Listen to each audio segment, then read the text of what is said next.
I'm pleased to say I'm joined by the former champion of the world and one of the busiest commentators in sport, Mark Webster. Thanks for the time, Mark. How are you doing? Yeah, I'm good. Busy again, just on the lively again at the minute, so enjoying it. But yeah, no, I'm all right, thanks. Good to hear. Well, there's lots to catch up on since we last had you on, but let's first touch on the weekend just gone. You were out in Germany commentating on the Euro Tour, a fourth Euro Tour title of the year for Luke Humphries, and what an incredible final with Roby John Rodriguez. Do you think Luke Humphries, though, is now ready to go on and win that first major title? Oh yeah, definitely. I mean, it's natural progression for Luke Humphries now, isn't it? He's gone from winning development tours to challenge tours to pro tours to Euro tours. So the next step is naturally to win a major title. And yeah, I think he's ready. I'm not sure when it'll happen, and I hope he doesn't pressure himself to want to have to do it. I mean, to have to do it in the next one or the one after. He's got plenty of time, but yeah, he's in a great space at the minute, and he's found that winning formula. And I wouldn't be gobsmacked if it did come this year. You and Dan Dawson were on the mic for that final, and we could hear the excitement you both shared as you were calling that final. Where did that game rank for you in terms of all the games you've commentated on? Can you think of a better one? Yeah, you know what? I've probably commentated on some better ones, but I say better ones. It was dramatic, wasn't it? But it was just, I think just the game itself, because it was Roby John sort of coming of age, he has been for a while. Again, it's just a serial winning. It was a brilliant game. It had loads of little stories, and yeah, it was fantastic. I felt for Roby. I felt he did enough just to edge out Luke, but Humphries is a winner now, and if he can come from 4-0 down, he could beat anyone. So yeah, I enjoyed the final. Well, let's stick with the Euro Tour for a moment, because I think that was the 9th Euro Tour already this year, so it's good to see the tour getting back to how it was a few years ago. We have to ask about what I assume is your favourite drink, mezzo. Can you describe what it tastes like for us and our listeners that haven't tried it? Oh, yeah. Oh, it's a random little addiction. Yeah, it's just like a mixture of Fanta and Coke, really. So, yeah, I don't know, it's just something different. I probably need to calm down a bit, but I get the odd ball. My niece likes it as well, so I bring a couple of bottles back for her when I go away. So, it's all right. It's a nice little treat when I'm away. Just something different.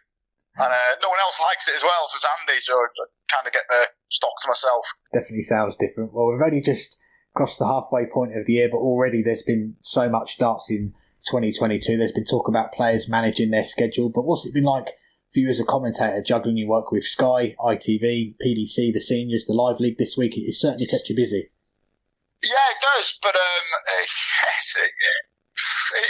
I have little breaks here and there. I've got I'm pretty. Once the match play's done, I've got a decent break, and it coincides with my children being off school, so that'll help a little bit. So, but no, yeah, it's good. I enjoy it. I mean, the Live League. I really like working on the Euro Tour. I really enjoy the Sky work. I mean, the people I work with as well. We have a good laugh. It doesn't even feel like a job, which I'm very lucky. So, yeah, it's good. I enjoy it. And the old saying is, if you've got a job you enjoy, it's not a job, and I'm probably blessed in that sense. Well, just touching on the schedules, and especially for the players at the top of the PDC, it's been talked about, should players be looking at their schedule, maybe picking and choosing events a bit more, and we saw a few of the big names pull out of the last Euro Tour. If you were in their shoes, how would you be approaching it this year? Do you know what?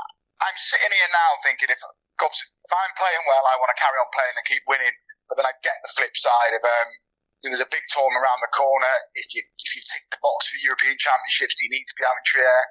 If you qualify for stuff, is it a chance to have a break if you go on the World Series? There's so many little plots, isn't there? And for example, Luke Humphries is going to be a father later on in the year, so he'll probably need a break then. So he's just carried on playing. So it's just so many different approaches and different reasons why players have breaks. And I'll never judge. I think players like, I don't understand the circumstances, but I've seen Jim Williams this year missing on a few events. He should have played.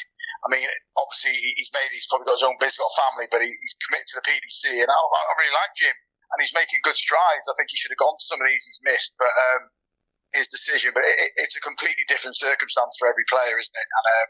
And I'll never judge.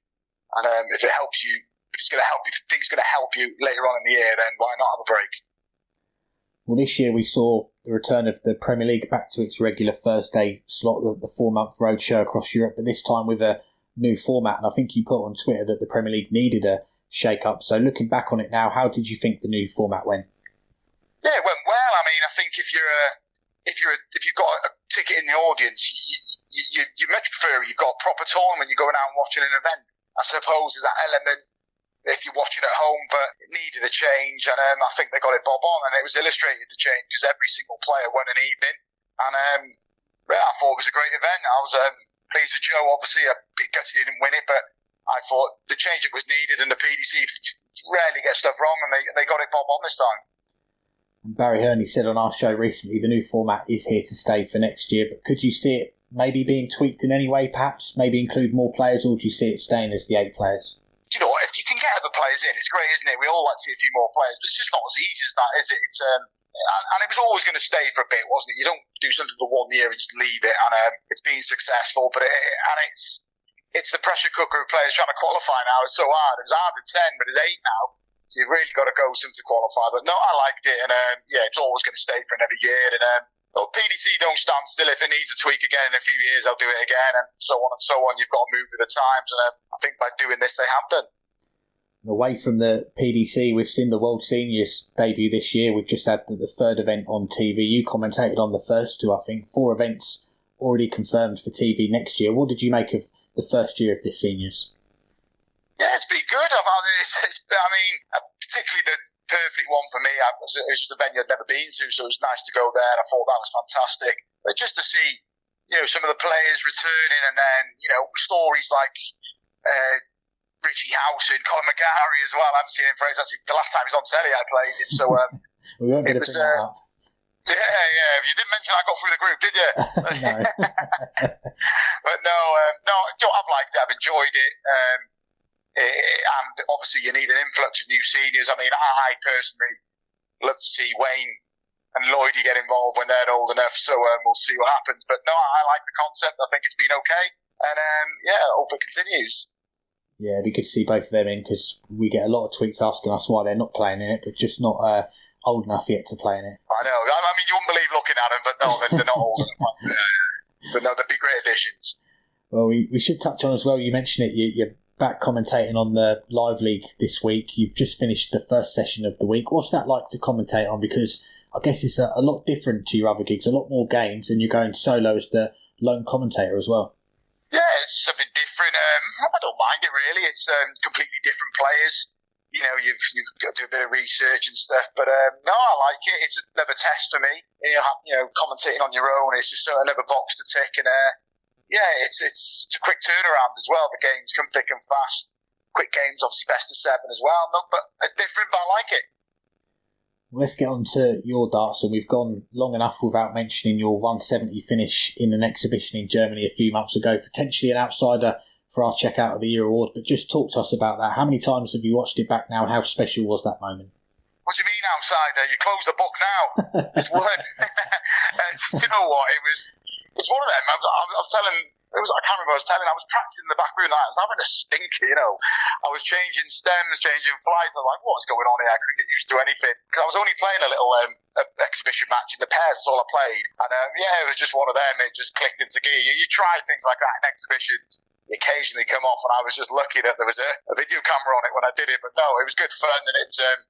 I get on with Joe, Johnny, and Max as well, so it was great to share the stage there. And I've got to be said as well, Max did a pretty impressive 81 on his knees in the last leg, and Johnny did a bullseye finish in the first one. So it's just good fun. We had a good laugh, and yeah, I must say I've watched it a few times. Very nice. Well, in front of 3,000 people as well. And I know you said to us before, seeing Peter Wright win the World Championship again in his 50s, also sharing an apartment with Stuart Pike during the Worlds, that's inspired you to get playing again. But moments like the 170 must just give you even more of an urge to try and return to playing on the circuit. Yeah, yes and no. It's I mean, at the minute I can't even throw for a couple of months now. Just a bit of rehab on my shoulder, so that element's gone for now. But I'm very much undecided. I change my mind every week. It's kind of I'm pretty certain I'll go in January. I don't know how prepared I'll be when I go there, because obviously I work all of December. So yeah, we'll see. But yeah, I'll give it a bash. But I do go through phases where I want to play and where I don't. I can't get a bug back completely yet, so we'll just see how it goes and see how I feel in a few months, really. Well, this year we have seen you play a bit more of a local level as well, and I saw on Twitter you were back playing Super League for the first time in 13 years. What was that like, playing Super League again? It was good. As it happened, I played against a team that a lot of my friends were in, so I had a good catch-up. I actually played against one of my best mates as well. So, yeah, it was good fun. It was strange. It was literally, I haven't played for a good 13, 14 years. I was helping out, and I did actually only play the one game. I played a little bit of inter-county darts as well, but I was quite well off the pace, to be fair. I didn't pull up any trees in my averages, but it's just nice to be involved, meet some friends and that, and yeah, we'll see. I might try and play a few more comps at the end of the year. I'm hoping to play in the online league as well, so yeah, see, like I said, I've got no concrete plans. I'll just sort of wing it and make it up as I go along, really, and we'll see how we go. And we should mention one of your practice partners and friends, Di Davies, recently winning the ADC Welsh title. Have you put out a challenge for his belt yet? No, do you know what? I think it would have been a good thing to do if I was fit to play. I think we could have made something happen in Denby, but no, unfortunately, I think the plan is to have a rematch with Robert Owen. But no, I was well impressed. Fair play to him. He's a good player. He's a gritty player. And yeah, that's probably one of the best performances he's had, really. 93 plus average over 9 legs. It's good going. And Robert Owen's playing some good stuff, and he did a right job on him. So I was pleased for Day. I know he's well chuffed. And yeah, fair play to him. And away from the darts, we've also seen you're a fan of Love Island. Have you been able to keep up with events in the Villa, given all your commentary gigs? I'm not the man. I wouldn't say I'm massive. I quite enjoy it. I got rinsed to do when I belong to it. I won't prepare again. But no, yeah, I like it really. But it's just it's one of them shows. Easy watching it, background, and yeah, it's controversial, but it's something to do with it. Well, let's get back to the important stuff and an important weekend coming up on the Pro Tour, the last events before the cut-off for the World Match Play. Who do you fancy from the players outside the spots to maybe go on a run, sneak in to get to Blackpool? I think Scott Williams will make it. I mean, he's a bit off, but I still think he'll make it. He's playing too well to go and have a shocker in Barnsley. I'd like to see Roby make it now. I think it's new players, and Scott Williams again is a great story. I mean how cocky is this guy? But he's such a good player and a good watch, natural accent, and yeah, I think he'll make it. I think he's too good not to pick up the prize money needed the weekend. Like I said, I'd like Roby to make it. I think it'd be a great story if Simon Whitlock made it as well. He's in striking distance. But from the pack, I don't see many more.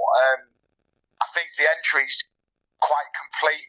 So when you, obviously, the more random results are less likely with a more completed field. So, yeah, I think Whitlock, Roby John, Scott Williams are possibles. I'd like to see Ricky Evans sneak in there as well.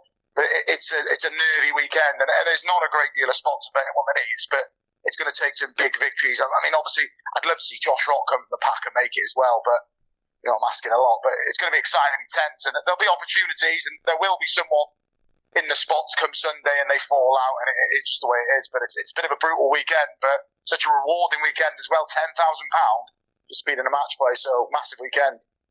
Yeah, we're looking forward to it. And lastly, still a while off, but we have seen since we last spoke, Wales qualified for the Football World Cup in Qatar.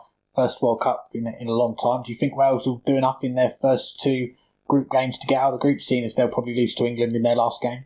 I think they'll get through the group. I wouldn't be gobsmacked if we took someone off England as well, because I don't think they're in a great space at the minute. But Wales are a good side and a passionate side, and that now they're there, they're quite ambitious. I think they'll get through that group. Obviously, England favourites, but it's a winnable group, but one that Wales I expect to get through. And I look forward to that. I can't wait. And it actually it's over Minehead as well. One of the games at the Wales-Iran game, so there'll be a good, and England are playing the same day. So there'll be a good atmosphere down the Players' Championship finals in November.